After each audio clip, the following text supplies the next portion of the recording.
Osgood-Schlatters disease. I've suffered from it. I have a number of clients that come into the sport clinic that suffer from it. So I thought we'd talk about it for 2 minutes. You might not be able to read the board, but I can.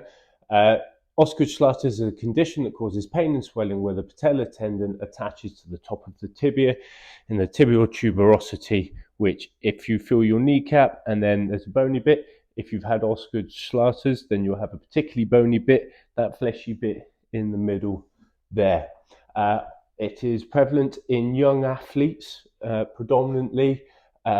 Essentially, it boils down to your bones grow faster than your soft tissue, and it puts tension on that patellar tendon. There is commonly pain when under intense load, so sprinting, jumping, and the things that lots of teenagers like to do, unfortunately. It's important to remember that it's not dangerous, mostly. It will go away, however, it still sucks. I've had it, lots of people have had it. It's very frustrating at the time, but it's important to remember that it will pass. There are actionable interventions that you can make to reduce the pain and get over Osgood-Schlatters quicker. There are individual circumstances, the severity of the pain, etc., that will guide your treatment in different ways. So I'm just going to give you a broad overview. Number one is to decrease the load, particularly things like basketball athletes, teenagers in the Bristol Flyers Academy, knee pain because their basketball is jumping and sprinting.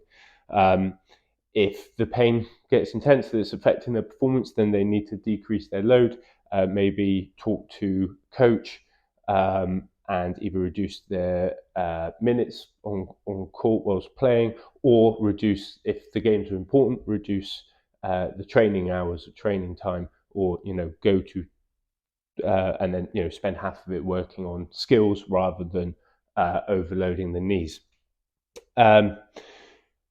Heat is your friend.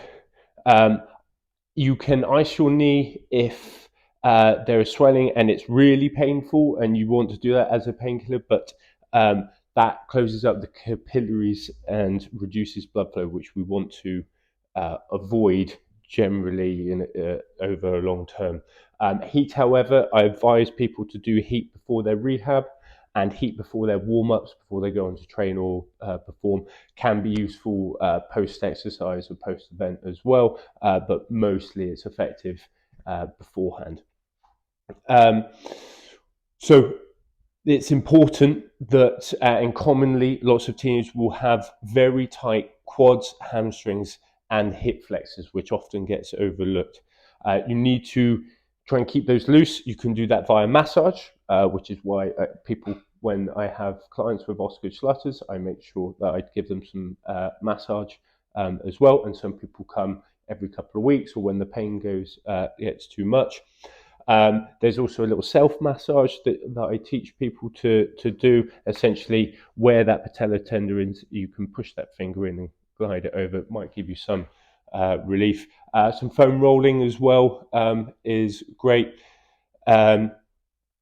just to help try and keep those quads, hamstrings, and hip flexors loose for you. If you've decreased the load and it's not causing pain, then some isometric contractions might help. That isometric contraction means that you're contracting the muscle without any movement. That can be potting your leg out straight on a bed or a table or on the floor, rolling up a towel, putting it underneath the joint of your knee here, and then squeezing the quad and pushing that down to the floor.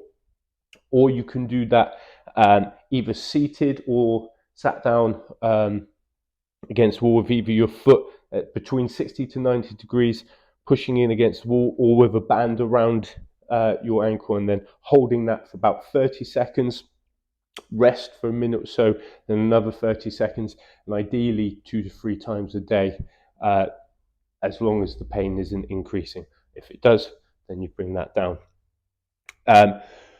Need to stretch, ideally post-training and after your rehab as well. So if you're doing that rehab, once you've done your dynamic stretching and your warm-up and then your isometric contractions, then loosen up that quad with, again, ideally minute holds, quads, hip flexors, hamstrings, all round.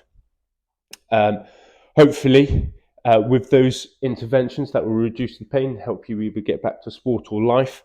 The key things to take away are load management. You need to communicate with your coach. And remember that they are sports coaches, not therapists or experts on the body. They need to explain it, and sometimes that's where sports therapists can help out. Need to reduce tightness in the soft tissue, stretching, massaging, foam rolling, etc. Things like hot baths, saunas, etc. are also helpful. Heat is your friend. Rehab, stretch. Hope you found that useful. If you don't have Osgood-Schlatters, you might know somebody or a friend that's got teenagers that might go through that. They will get over it, and they will get back to sports soon. If you have any ailments or similar issues, then book in at thesportclinic.co.uk. Come and see me, and we will see what we can do for you.